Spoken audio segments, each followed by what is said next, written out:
The sharp pain in my chest hit me like lightning on that Tuesday morning in Manhattan.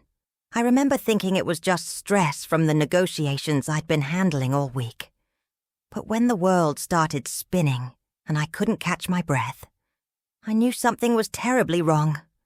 My assistant, Margaret, found me collapsed in my corner office on the 42nd floor, clutching my chest and gasping for air. The ambulance ride to Mount Sinai Hospital felt like an eternity. The paramedics were asking me questions I could barely answer through the pain. They kept asking about my emergency contact, and I kept saying the same thing over and over. Call my husband, David. Call David Matthews. I remember thinking how he'd drop everything to be with me. How he'd hold my hand through whatever this was. After 15 years of marriage, I never doubted that he'd be there when I needed him most.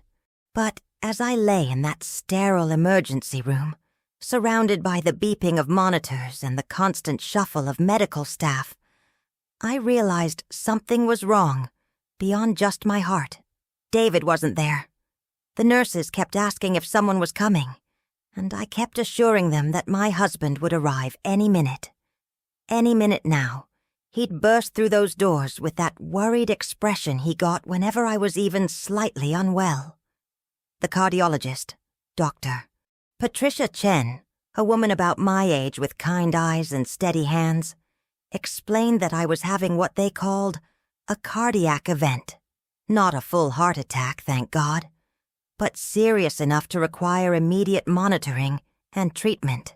She spoke to me like I was a person, not just a patient, and I found myself clinging to her words, not just about my condition, but about everything else too. Mrs. Matthews, she said gently, is there anyone we can call for you?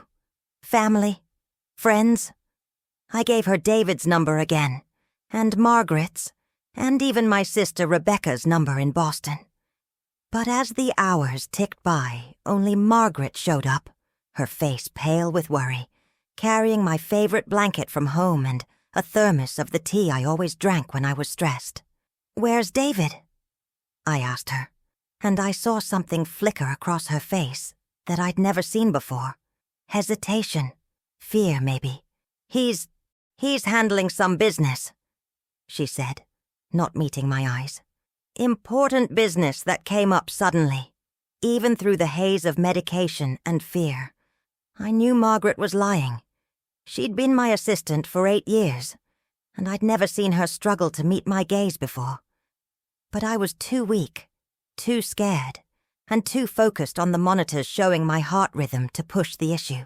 I trusted that David would explain everything when he finally arrived. He never did arrive that first day, or the second. By the third day, when Dr. Chen was cautiously optimistic about my recovery and talking about discharge plans, I was beginning to feel something I hadn't experienced in years. Truly alone. Not just physically alone, but emotionally abandoned in a way that felt almost as dangerous as the cardiac event itself. It was Margaret who finally told me the truth, and I could see it was killing her to do it.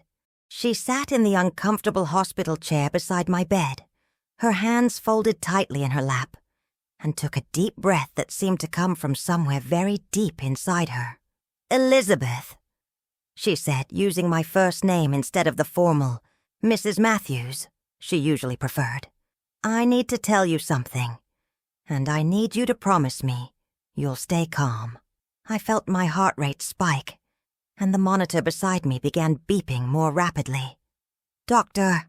Chen had warned me about emotional stress, but I could sense that whatever Margaret was about to tell me was going to test every limit I had. David left for Las Vegas 2 days ago, she said quietly. He left the morning after your cardiac event. He's with someone else, Elizabeth, a woman named Jessica Palmer. They got married yesterday at the Bellagio. The words hit me like a physical blow. I actually felt my breath leave my body, and for a moment I thought I might be having another cardiac event. The monitors were going crazy, and a nurse rushed in to check on me, but I waved her away with a shaky hand. Married? I whispered. He's married to someone else? Margaret nodded, and I could see tears in her eyes. I'm so sorry, Elizabeth. I didn't know how to tell you. I didn't know if I should tell you while you were still recovering, but I couldn't keep lying to you. The room felt like it was spinning, but not from the medication this time, from the sheer impossibility of what I was hearing. David, who had held my hand through my mother's funeral, who had celebrated every business success with me, who had shared my bed for 15 years, had abandoned me in a hospital bed to marry another woman. How long? I asked, my voice barely audible. How long what? How long has he been seeing her? Margaret's silence was answer enough. I could see in her expression that this wasn't some sudden romance, some midlife crisis that had swept him away. This was something that had been building for a while, something that had been happening while I was working 16-hour days to build our financial empire, while I was trusting him to be the partner I thought he was. Elizabeth, Margaret said carefully, there's something else. Something you need to know about the business. I turned to look at her, and I could see she was struggling with something even bigger than David's betrayal. What about the business? The Meridian deal you signed last Thursday. The $10 billion acquisition that went through while you were in negotiations. All of it went into your name exclusively. The lawyers called it a precautionary measure because of some tax implications, but... She paused, seeming to choose her words carefully. But it means that everything, Elizabeth, everything is now legally and exclusively yours. I stared at her, trying to process what she was saying. The Meridian deal had been the culmination of 3 years of work, the acquisition that would make our company one of the largest private equity firms in the country. And David, who had been my partner in business as well as in life, had just walked away from all of it to marry someone else. He doesn't know, I said, and it wasn't a question. Margaret shook her head. The papers were filed on Friday, the day after your cardiac event.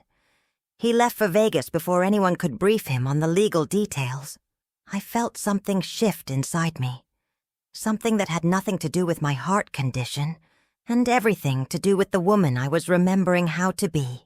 For 15 years I had been half of David and Elizabeth Matthews. I had been the supportive wife, the business partner, the woman who made sure his needs were met while I built an empire that I had thought was ours. But lying there in that hospital bed, I realized that the empire had always been mine. The ideas, the relationships, the long nights of negotiation and strategy, the risks and the innovations that had built our fortune, they had all come from me.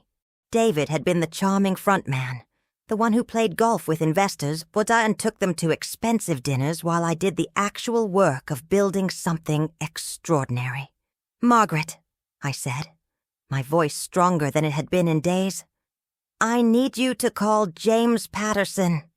James Patterson was our family attorney, a man who had been handling our legal affairs for a decade.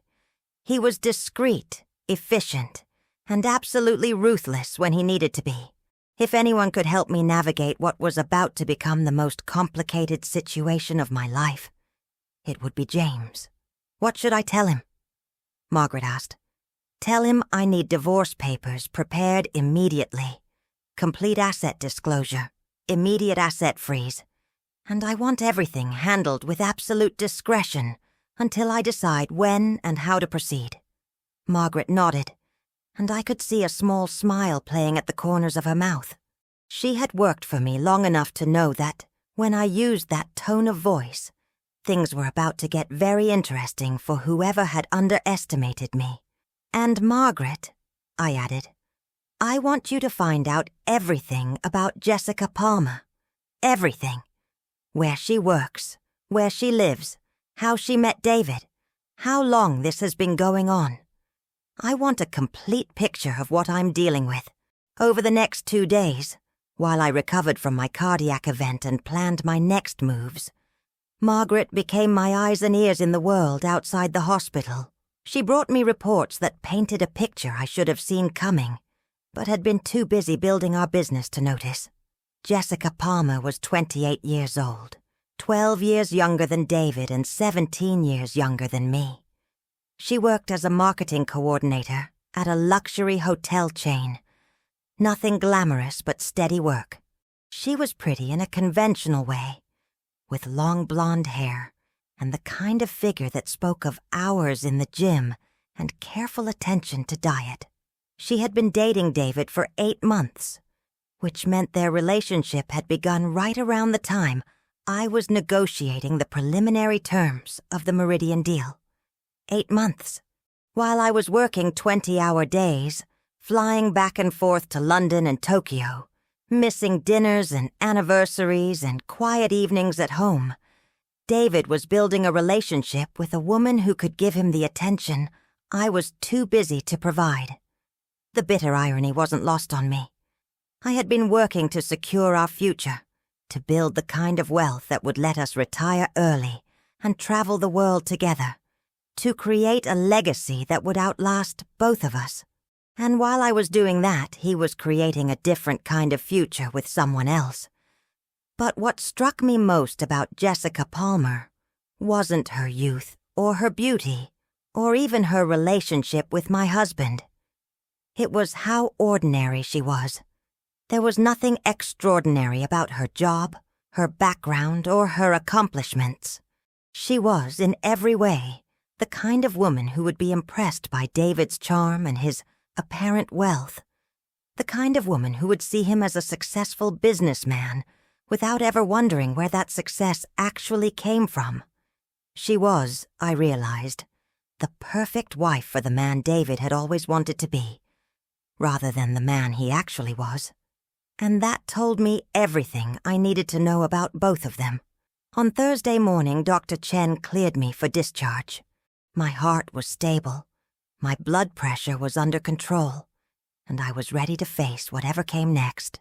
I felt stronger than I had in months, not just physically, but emotionally. The cardiac event had been a wake-up call in more ways than one. James Patterson met me at the hospital with a briefcase full of documents and the expression that managed to be both sympathetic and grimly satisfied. James was in his 60s, a grandfather who had built his career on helping wealthy women navigate the complexities of divorce, and he had seen every variation of betrayal and greed that the human heart could devise. "Elizabeth," he said, settling into the chair beside my bed. "I have to say, in 30 years of practice, I've rarely seen a situation quite like this one." He opened his briefcase and pulled out a stack of papers that looked thick enough to use as a weapon. "The good news is that your legal position is unassailable. The Meridian acquisition, along with all associated assets, is entirely in your name. The restructuring you approved last week, ostensibly for tax purposes, has effectively separated you from any shared financial liability with David." I nodded, remembering the meeting where I had signed those papers. At the time, it had seemed like a routine business decision, the kind of legal maneuvering that wealthy people did to protect their assets. I had never imagined it would become the foundation of my divorce strategy. "The less good news," James continued, "is that David has been spending money like someone who believes he has unlimited access to your accounts. In the past month alone, he's charged over $200,000 to credit cards that are ultimately backed by your assets. Jewelry, travel, what appears to be a very expensive engagement ring, and now, apparently, a wedding in Las Vegas." I felt my anger rising, but it was a cold, calculated anger rather than the hot fury I might have expected. "How much of our money did he spend on her?" "On the wedding itself, about $50,000. But the ring was another $75,000, and there have been charges for what appears to be a very expensive shopping spree in Beverly Hills last month. Designer clothing, jewelry, spa treatments. He's been living like a man without financial constraints. Because he thought he didn't have any," I said. "He thought he was spending our money?" "Exactly.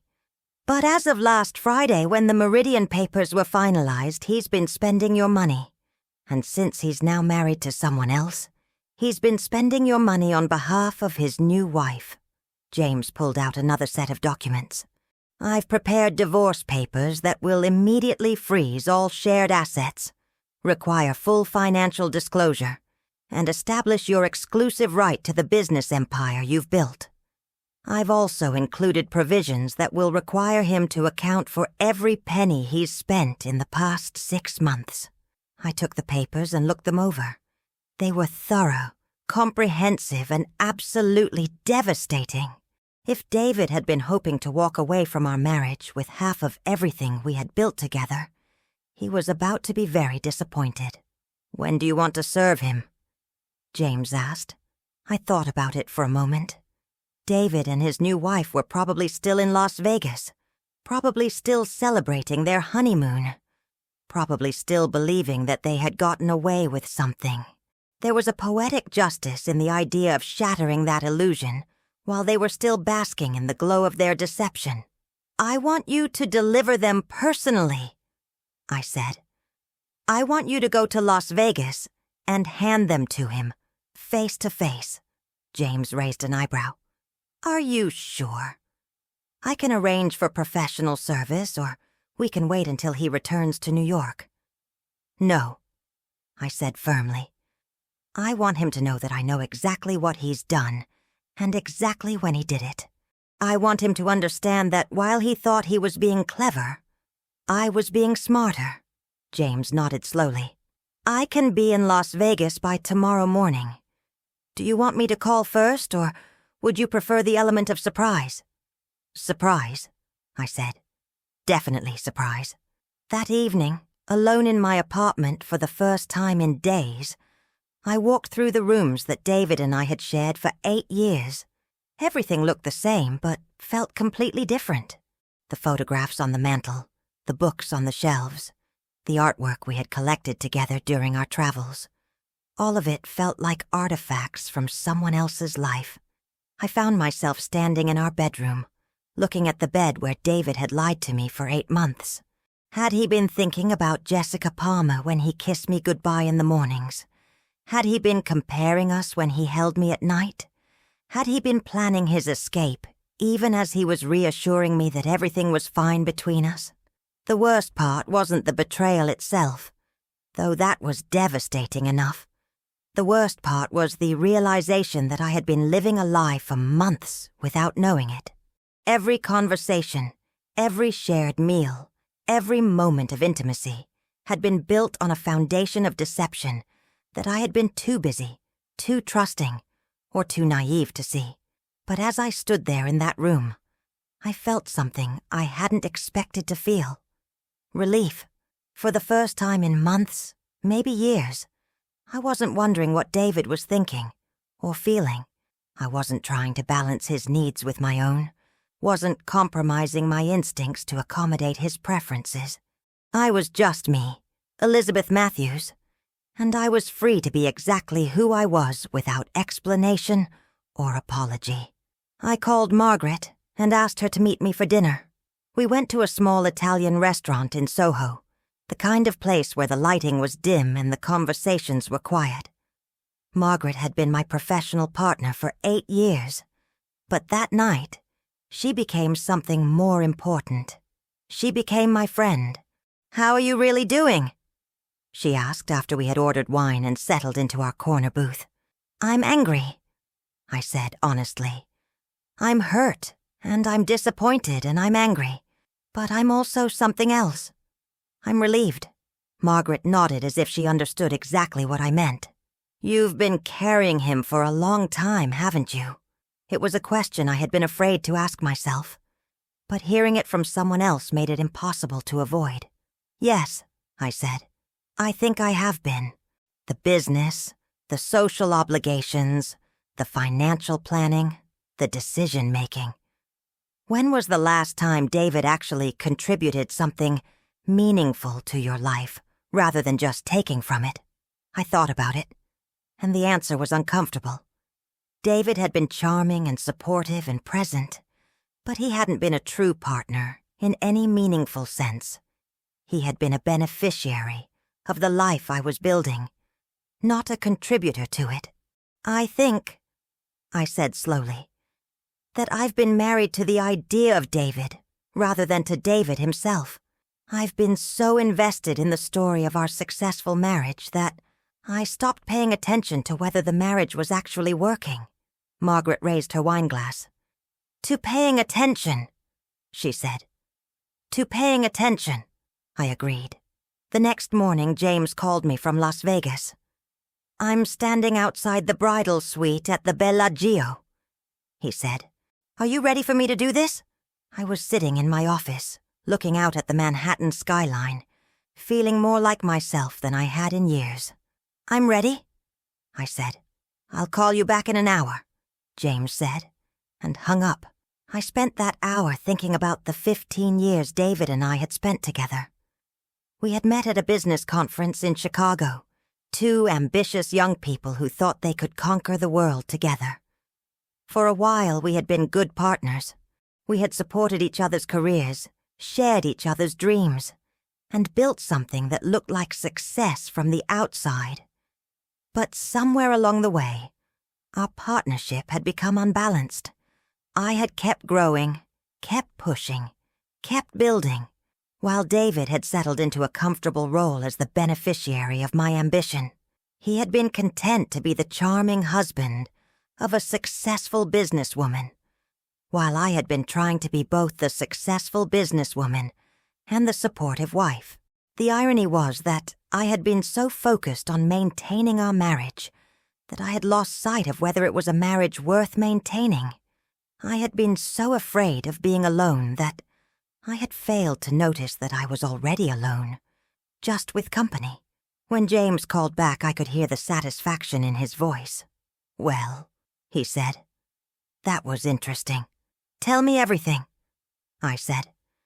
I knocked on the door of the bridal suite at exactly 11 o'clock. David answered wearing a hotel bathrobe and looking like he had just woken up. When he saw me, his face went completely white. What did he say? He said, and I quote, James, what the hell are you doing here? I told him I was there on your behalf to deliver some important legal documents. He tried to laugh it off, said something about how whatever business matter it was could wait until he got back to New York. And then I handed him the envelope and said, This is regarding the dissolution of your marriage to Elizabeth Matthews and the immediate freezing of all shared assets. He stared at the envelope like it was a snake. I could picture David's face, the way he looked when he was trying to process information that didn't fit with his expectations. Did he open it? Not while I was there. But his new wife came to the door, and when she saw what was happening, she started asking questions. David kept trying to tell her it was nothing, just business paperwork, but she's not stupid. She could see that something was very wrong. What did she look like? I asked, immediately regretting the question. I didn't want to care what Jessica Palmer looked like, but I couldn't help myself. Young, James said simply. Very young and very confused. I don't think she had any idea what she was getting into. Did David say anything else? Just as I was leaving, he called after me. He said, Tell Elizabeth we need to talk about this. I told him that all communication would need to go through my office from now on. After James hung up, I sat in my office for a long time, thinking about David's reaction. He had been surprised, which meant he really hadn't seen this coming. He had been living in a fantasy where he could have both his new wife and his old life, where he could abandon me in a hospital bed and still expect to benefit from the empire we had built together. But what struck me most was that he had wanted to talk to me about it. Even after everything he had done, he still thought he could charm or manipulate his way out of the consequences. He still thought he could make me see things his way.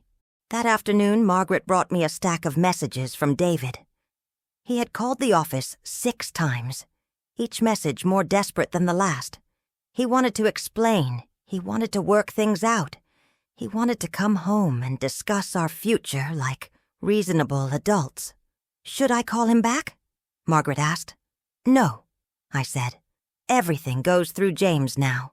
But late that night, as I was getting ready for bed, my personal phone rang. It was David, calling from a number I didn't recognize. Elizabeth, he said, and I could hear the panic in his voice. Please don't hang up. I need to talk to you. There's nothing to talk about, I said, but I didn't hang up. I found I was curious to hear what he had to say. This is all a misunderstanding, he said. I know how it looks, but it's not what you think. Jessica and we didn't plan this. It just happened. What just happened, David? The 8-month affair or the wedding while I was in the hospital? There was a long pause. You know about the 8 months? I know about everything. I know about the jewelry, the shopping sprees, the expensive dinners, the hotel rooms. I know about the $75,000 engagement ring you bought with my money. I know about the wedding you paid for with my credit cards. I know about all of it. Elizabeth, please. I know I made mistakes, but we can work through this. We've been together for 15 years. That has to count for something. It does count for something, I said. It counts for the fact that you knew exactly how much you were betraying when you chose to abandon me for another woman. I didn't abandon you. I was going to come to the hospital, but Jessica needed me. She was nervous about the wedding, and she didn't have anyone else to support her. The audacity of it took my breath away. You missed your wife's cardiac emergency because your mistress was nervous about your wedding. Don't call her that, he said sharply. Jessica is my wife now. Yes, I said. She is, and I'm your ex-wife. Congratulations on your new life, David. I hope it's everything you thought it would be. I hung up and turned off my phone. I had heard enough. Over the next week, James handled all the legal maneuvering, while I focused on something I hadn't done in years, taking care of myself. I saw Dr. Chen for a follow-up appointment and learned that my heart was healing well, both physically and I suspected emotionally. I had lunch with friends I hadn't seen in months, because I had been too busy with work or too focused on David's needs. I went to the theater, visited museums, and rediscovered parts of myself that I had forgotten existed. David tried to reach me through every channel he could think of. He called Margaret. He called James. He even called my sister Rebecca in Boston. But I had made it clear to everyone that I wasn't interested in hearing from him, and the people who cared about me respected that boundary. The financial disclosure David was required to provide as part of the divorce proceedings painted a picture of a man who had been living far beyond his means for months. The luxury lifestyle he had been maintaining with Jessica Palmer had cost nearly $500,000, all of it charged to accounts that were ultimately backed by my assets. But the most revealing part of the financial disclosure wasn't the money he had spent. It was the money he hadn't earned. David's contributions to our business had been minimal for years. He had been drawing a salary and benefits that were completely out of proportion to his actual work, living off the success of a company that I had built almost entirely on my own. He's been essentially unemployed for the past 2 years, James told me during one of our meetings. His official title was Vice President of Business Development, but there's no record of him bringing in any new clients or closing any deals. He's been a very expensive figurehead. Why didn't I see it? I asked. Because you were too busy actually running the business to notice that he wasn't helping you run it. And because marriages have a way of obscuring professional relationships.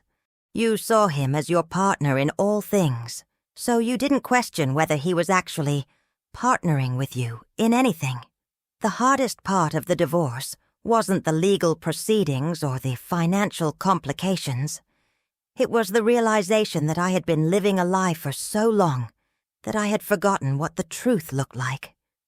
I had been so invested in the idea of our successful marriage that I had ignored all the signs that it was failing. But as the weeks passed, I began to see that the lie hadn't been entirely of my own making. David had been actively deceiving me, not just about Jessica Palmer, but about his role in our business and his commitment to our marriage.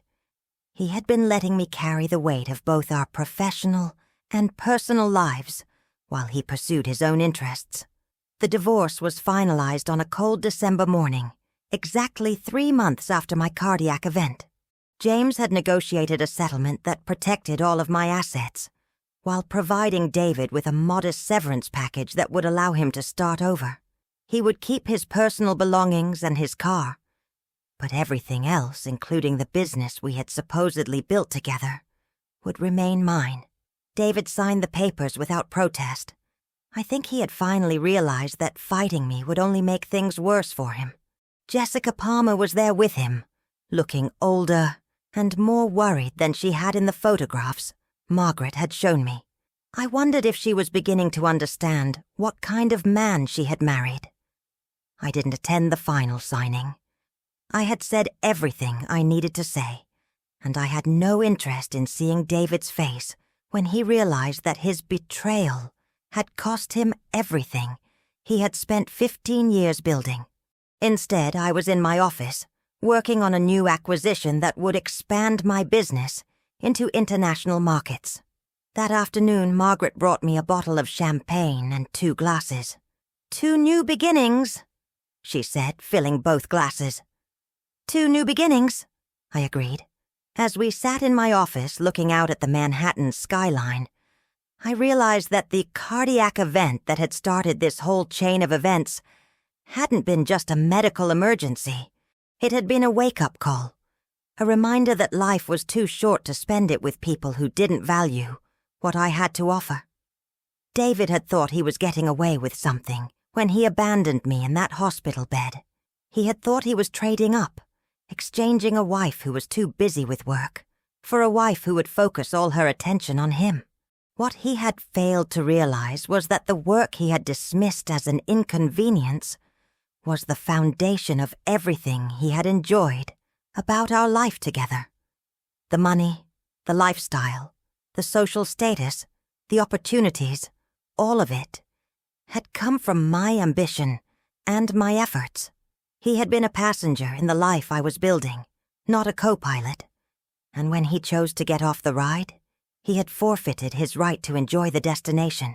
6 months later, I heard through mutual friends that David and Jessica Palmer were having financial difficulties. The modest settlement I had provided wasn't enough to maintain the lifestyle he had been living, and he was struggling to find work that would pay him anything close to what he had been earning as my business partner. I felt a moment of satisfaction at the news, but it was quickly replaced by something more complicated. Pity, maybe, or just sadness at the waste of it all. David had thrown away a partnership that could have lasted a lifetime for a fantasy that had crumbled as soon as reality set in. But I had learned something important from the whole experience. I had learned that I was stronger than I had ever imagined, more capable than I had ever believed, and more deserving of respect than I had ever demanded. The cardiac event had been frightening, but David's betrayal had been liberating. Today my business is thriving, my health is excellent, and my personal life is entirely my own. I make decisions based on what's best for me, not on what will make someone else happy. I spend my money on things that bring me joy, not on things that will impress people who don't deserve to be impressed. And when I look back on that terrible day when I was rushed to the hospital, I no longer see it as the day my marriage fell apart. I see it as the day I started building the life I actually wanted to live. The cardiac emergency had been real, but the real emergency had been the slow erosion of my sense of self that had been happening for years. David's betrayal had been devastating, but it had also been the catalyst for the most important recovery of my life, the recovery of my own identity. I had thought I needed him to be complete, but I had learned that I had been complete all along. I had thought our marriage was the foundation of my happiness, but I had discovered that my own strength and independence were much more reliable sources of joy. The $10 billion deal that had put everything in my name hadn't been just a business transaction. It had been a symbol of what I was capable of achieving when I stopped trying to build someone else's dream and started focusing on my own.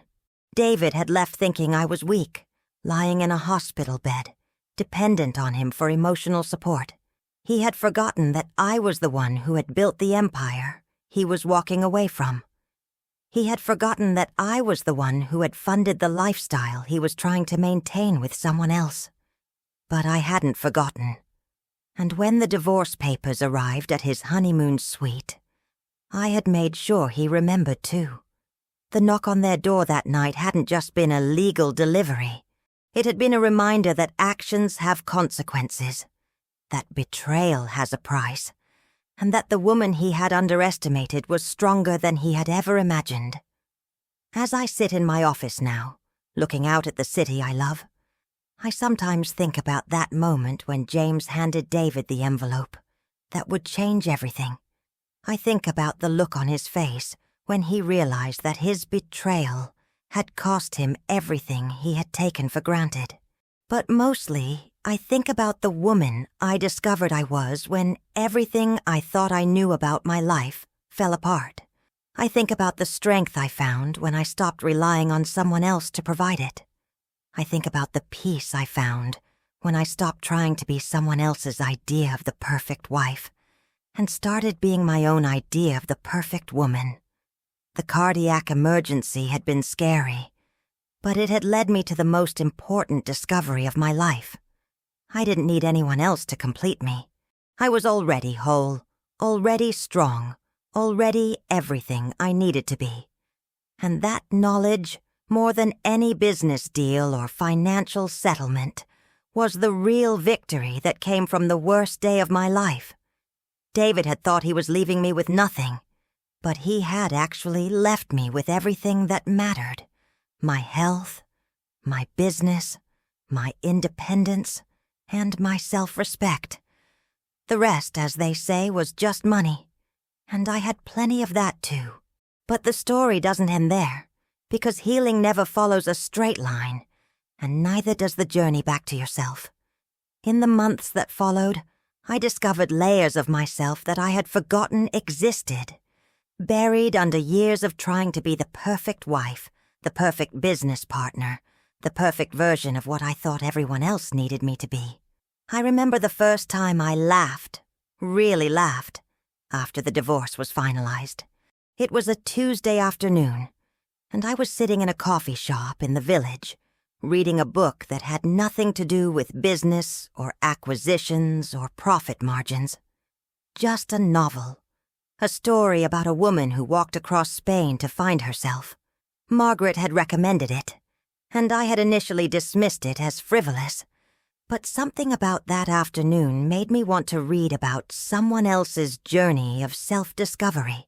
The protagonist in the book was struggling with a decision about whether to leave her safe but unfulfilling life, and she was having an internal debate that was so familiar, so achingly recognizable, that I found myself laughing out loud at the absurdity of it all. Here I was, a woman who had just navigated one of the most complex financial divorces in New York history, reading about someone who was afraid to take a risk. The woman at the next table looked over at me with concern, probably wondering if I was having some kind of breakdown. But I wasn't breaking down. I was, for the first time in years, completely present in my own life. I was reading a book because I wanted to, drinking coffee because I liked the taste, sitting in a coffee shop because I enjoyed the atmosphere. Not because it would impress anyone, not because it would advance my career, not because it would make David happy, just because it made me happy. That night I called my sister Rebecca in Boston. We had always been close, but in recent years our conversations had become perfunctory, brief check-ins that skimmed the surface of our lives. Without diving into anything meaningful, I realized that I had been protecting David from my family's scrutiny, editing myself to present a version of our marriage that looked better than it actually was. "Rebecca," I said when she answered, "I need to tell you something I should have told you years ago." "What's that?" she asked, and I could hear the concern in her voice. "I think I've been lying to you about my marriage, and I think I've been lying to myself, too." There was a long pause, and then Rebecca said, "I've been waiting for you to figure that out for about 3 years now." "You knew?"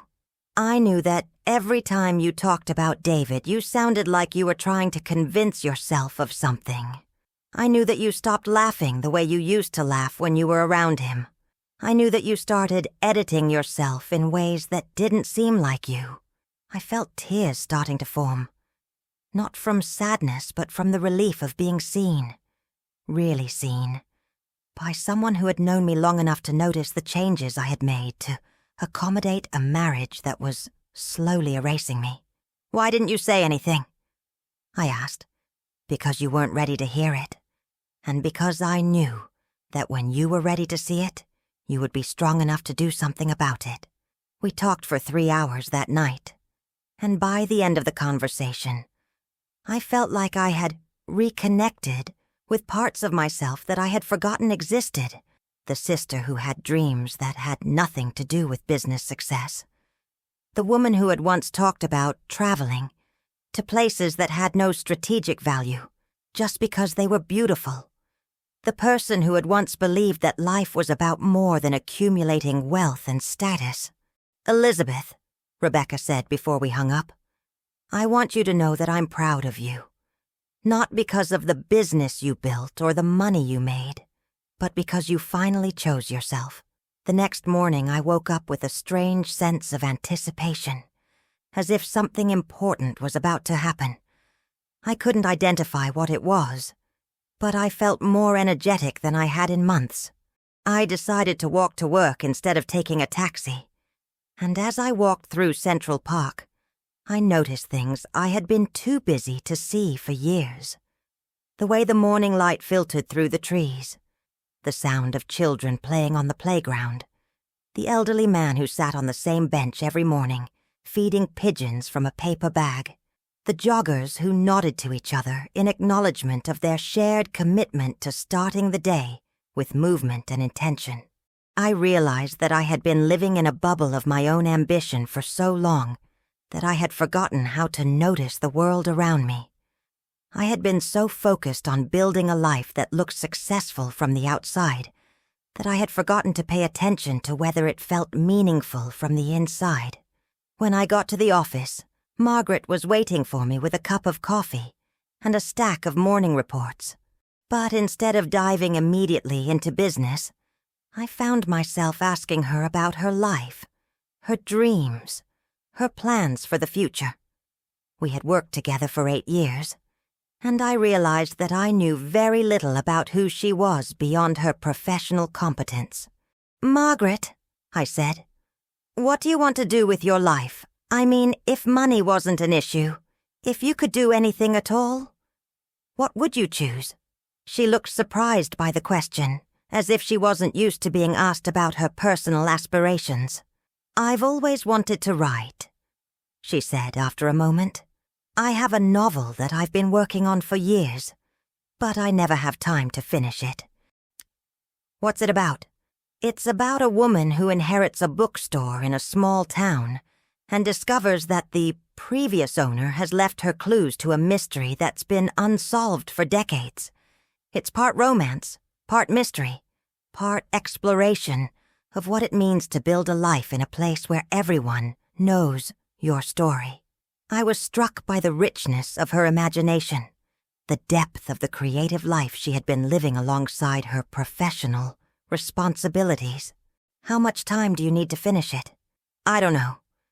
Maybe 6 months if I could focus on it full time." "Then take 6 months," I said. "Take a sabbatical. Keep your salary, keep your benefits, and finish your novel.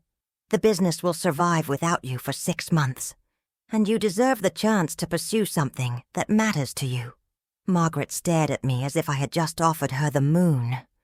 Are you serious? Completely serious. Life is too short to spend it only doing the things that other people expect from us. You've been helping me build my dreams for 8 years. It's time for you to build your own. That decision, to give Margaret the time and space to pursue her creative ambitions, felt like the first truly generous thing I had done in years. Not generous in the sense of writing a check to charity, which I had done plenty of times, but generous in the sense of recognizing another person's humanity and making space for their dreams to flourish. Over the following weeks, I found myself making other decisions that prioritized meaning over efficiency, connection over productivity. I started having lunch with colleagues not because I needed something from them, but because I enjoyed their company. I began attending cultural events not because they were good for networking, but because they fed something in my soul that had been starving for years. I took a painting class on Thursday evenings, something I had never done before, but had always been curious about. I was terrible at it, but I loved the way it forced me to pay attention to color and light and form, to see the world through different eyes. The instructor, a woman in her 70s who had been painting for 50 years, told me that the goal wasn't to create masterpieces, but to learn how to see. Most people look at the world without really seeing it, she said. They see what they expect to see, what they need to see for practical purposes.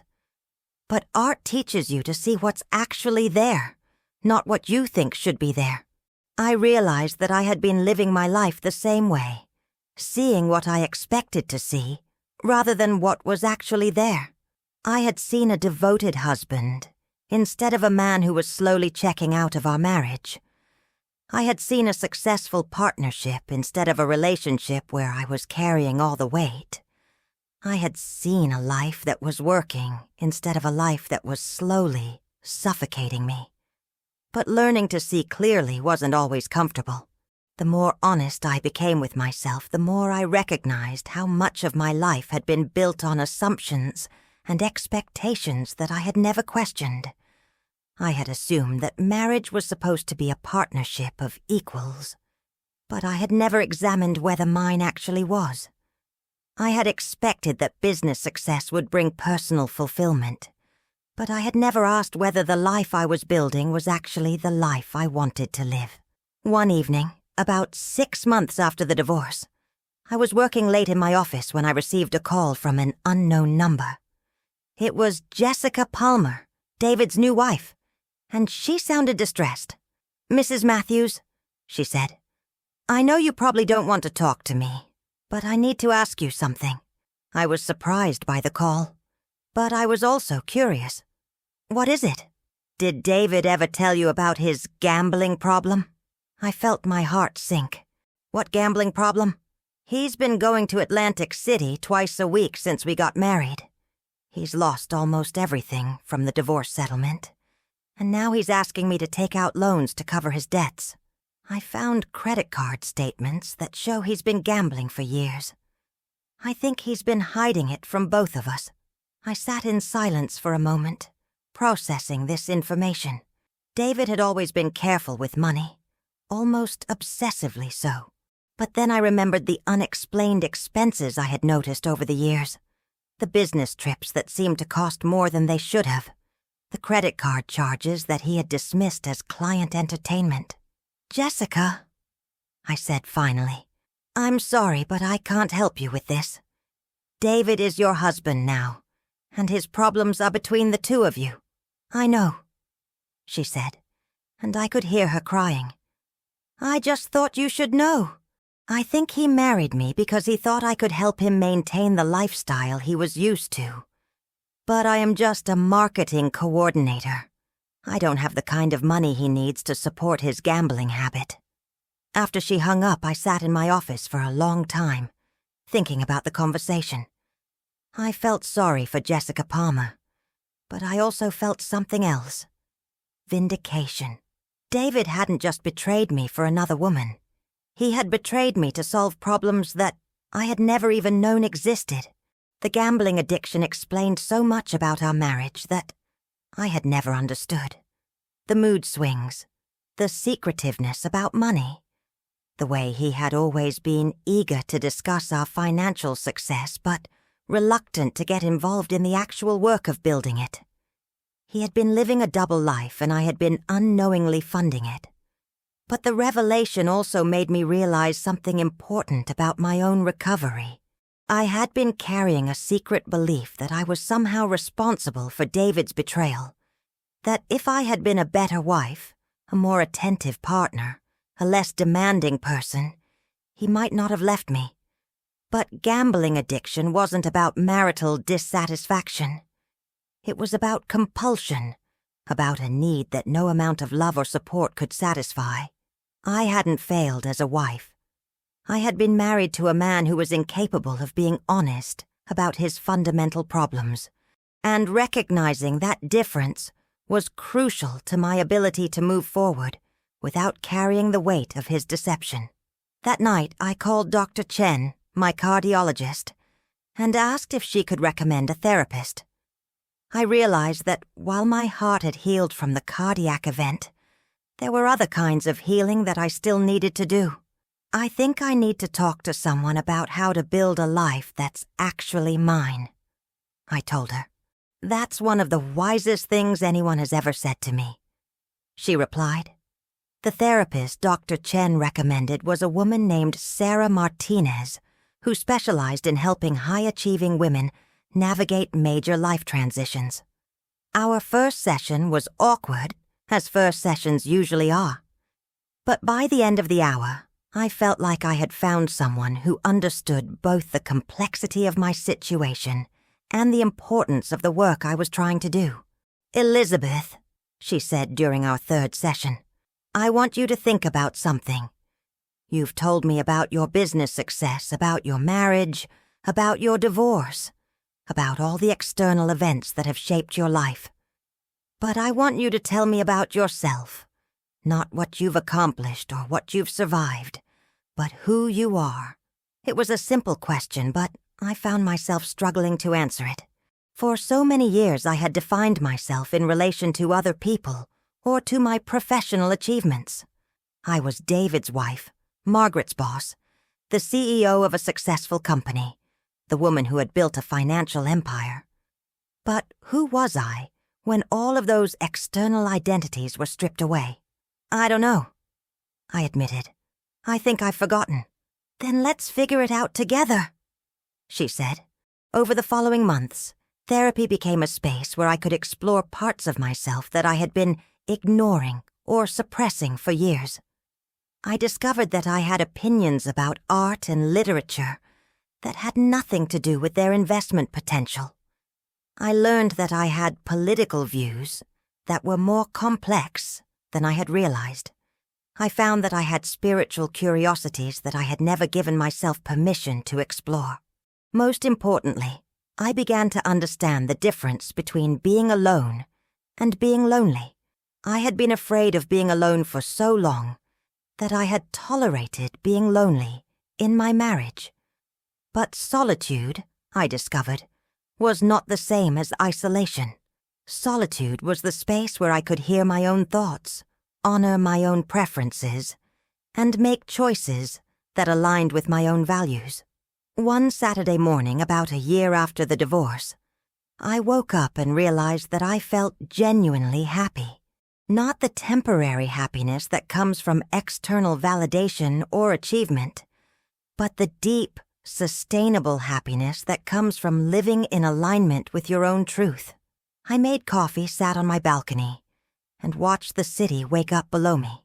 I thought about the woman I had been a year earlier, lying in a hospital bed, believing that her life was falling apart.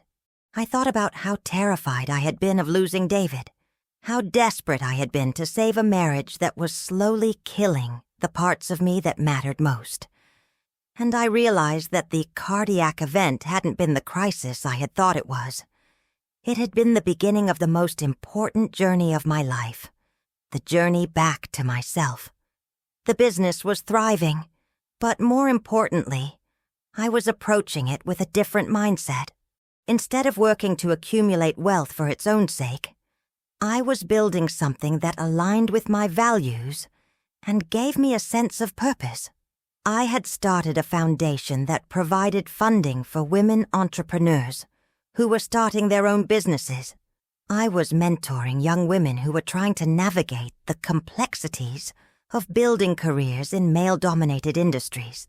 I was using my success to create opportunities for other people, not because it made me look good, but because it made me feel connected to something larger than myself. Margaret had finished her novel and found a publisher. She was back at work, but she was also building a writing life that gave her a sense of creative fulfillment that complemented her professional achievements. She told me that taking the time to finish her book had taught her the difference between working to live and living to work. You gave me permission to believe that my creative dreams were as important as my professional responsibilities, she said. That changed everything for me. Rebecca and I had grown closer than we had been since childhood. We talked regularly, visited each other frequently, and had developed the kind of honest, supportive relationship that I had always wanted but had never known how to create. She told me that I seemed like myself again, like the sister she had known before I had started trying to be someone else's idea of the perfect wife. "You're funnier now," she said during one of our phone calls, "and more relaxed, and more interested in other people's lives. You seem like you're actually living your life instead of just managing it." I had started dating, but carefully, thoughtfully, with a clear sense of what I wanted and needed from a relationship. I wasn't looking for someone to complete me or to solve my problems or to provide me with status or security. I was looking for someone who could be a genuine partner, someone who would enhance my life without trying to control it. The man I was seeing, a professor of environmental science named Michael, was kind and intelligent and completely uninterested in my business success. He cared about my thoughts, my opinions, my dreams, but he didn't need me to be anything other than myself. He had his own life, his own career, his own passions, and he approached our relationship as a collaboration between equals, rather than a merger of assets. "I like that you're not trying to impress me," he said after we had been dating for several months. "I like that you're just being yourself. I'm still figuring out who that is." I told him, "That's okay," he said. "I'm enjoying watching you figure it out." 2 years after the divorce, I received a letter from David. It was handwritten, which surprised me, and it was longer than any communication I had received from him since the day he left for Las Vegas. "Elizabeth," it began, "I know you probably don't want to hear from me, but I owe you an apology that I should have given you years ago. I know now that I was a gambling addict long before I met Jessica, and that I used our marriage to hide from problems that I was too afraid to face. I know that I abandoned you when you needed me most, and I know that I betrayed the trust you had placed in me for 15 years. I'm writing this letter from a rehabilitation center in Arizona, where I'm trying to get help for my gambling addiction and for the other problems that led me to make such destructive choices. I'm not asking for forgiveness, and I'm not asking for another chance. I'm just asking you to know that I understand now what I threw away, and I'm sorry for the pain I caused you. I want you to know that the business success we shared was always really your success. I was just along for the ride, and I knew it even then. I was too proud to admit that I was contributing so little to something that was so important to both of us. I was too afraid to face the fact that I was becoming irrelevant to my own life. I hope you're happy, Elizabeth. I hope you found the peace and fulfillment that you deserve. I hope you've built the life you actually wanted to live, instead of the life you thought you were supposed to live. I hope you can forgive me someday, not for my sake, but for yours. I hope you can let go of whatever anger you're carrying, so that it doesn't weigh you down as you move forward. I know I have no right to ask anything of you, but I want you to know that I'm proud of the strength you showed during our divorce. I'm proud of the way you protected yourself and your interests. I'm proud of the way you refused to let my betrayal destroy you. You were always stronger than I was, and I think that intimidated me more than I was willing to admit. I think I left you because I was afraid of being overshadowed by your success, but I understand now that I was never competing with you. I was just too insecure to be a real partner to someone as remarkable as you are. I hope you're building something beautiful with your life, Elizabeth. I hope you're surrounded by people who see your worth and honor your dreams. I hope you're as happy as you deserve to be. I read the letter several times, and I felt something I hadn't expected to feel. Closure. Not forgiveness exactly, but a kind of peace that came from understanding that David's betrayal had been about his own inadequacies, not about anything I had done wrong. I showed the letter to Sarah, my therapist, and she asked me how it made me feel. Sad, I said.